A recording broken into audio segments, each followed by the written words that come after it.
Study study అక్కడ చంపేస్తా. సుజాత ఏంది ఏంది ఎక్కువ మాట్లాడుతున్నావు? ఇప్పుడు చెప్పవే. వాటరుడో వాటర్ ఏంది మందు తాగచ్చినవా? వాసన గబ్బు వాసన తాను నిజంగానే తాగినా అనుకుంటున్నది. పిచ్చిది నమ్మేసింది. దీన్ని ఆట పట్టిద్దాం. ఏంది మాట్లాడతలా? అటు తిరిగి అని మూసి మూసుకుంటూ కాదే నా కండ్లల్లో చూసి మాట్లాడే. అబ్బా దీన్ని తాగుడు ఎట్లా మానిపియాలి అని డాక్టర్ దగ్గరికి పోయి తాగుడు బంద్ అయ్యే మందులు రాసేయమంట ఈసారి దవాఖానకు పోయినప్పుడు. మునిగిపోను. నువ్వు ఎన్ని చెప్పినా మందులు తెచ్చినా నేను వేసుకోను. మందును మించిన మందు ఈ దునియాలోనే లేదు తెలుసా?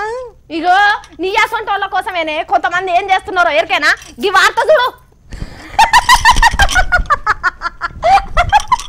నేను తాగినా అంటే అంత ఉత్తుగా నేనే అట్లా చేసిన.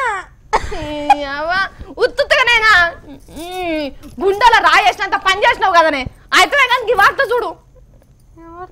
మందు దాగే మనుషులే లేని ఊరున్నదంటే నమ్ముతారా? మనుషులే లేరు ఊర్లే అంటే నమ్ముతాం గాని గీ కాలంలో అది ఒక్కింట్లో కాదు ఏకంగా ఒక ఊర్లోనే మందు దాగనోళ్ళు ఉంటారా అనుకుంటున్నారా? నేను చెప్పేది నిజంగా నిజముల్లా.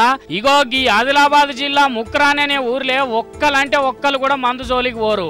ఆ పేరు ఎత్తుతనే వాంతి చేసుకుంటారు అనుకోరాదుండ్రి. ఏంది ఇంకా నమ్ముతలేరా? మేము గత 20 సంవత్సరాలుగా మద్యపాన నిషేధాన్ని నిర్వహించాం. యువత చెడిపోకుండా చెడు అలవాట్లకు దూరంగా ఉండడం కోసం మా గ్రామంలో ఒక మంచి నిర్ణయాన్ని తీసుకొని మన వైష్ణవ సంత్ నారాయణ మహారాజ్ చేతుల మీదుగా మా ఊర్లోని యువకులు అందరు యువకులు 108 మంది యువకులు తులసి మాల ధరించడం జరిగింది. ఇన్నరా అందరూ చెడలవాట్లకు దూరంగా ఉండాలని నారాయణ మహారాజ్ స్వామి ఆధ్వర్యంలో మాల కూడా తీసుకున్నారట.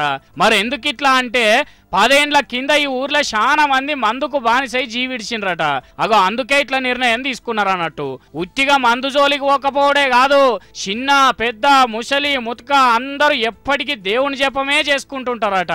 ఇగో వీళ్ళని ఇట్లా మార్చిన గొప్ప మనిషి ఈ సామే. కానీ చూడండి సామి గొప్పతనం. ఒక ఊరినే ఆధ్యాత్మిక బాటలు నడిపిస్తున్నాడంటే సామి చాలా గ్రేట్ కదా. సామి నువ్వు అక్కడనే ఉండి తతిమోళ్ళకు అన్నాలని చేయొద్దు. చాలా జాగాలల్లో కాలు రెక్కలు ఇడిచేసినట్టు తిరిగే గాయ పోరగాండ్లకు మీ సూక్తులు చెప్పి వాళ్ళను కూడా ఈ ఊర్లో పిల్లగాండ్ల లెక్క మంచి తవ్వాలకు దేవాలి అని కోరుకుంటున్నారు. మా వాడు చెప్పినట్టు ఇంటలేడా ఆయన అడమా అనుకునే కొంతమంది అయ్యవ్వలు.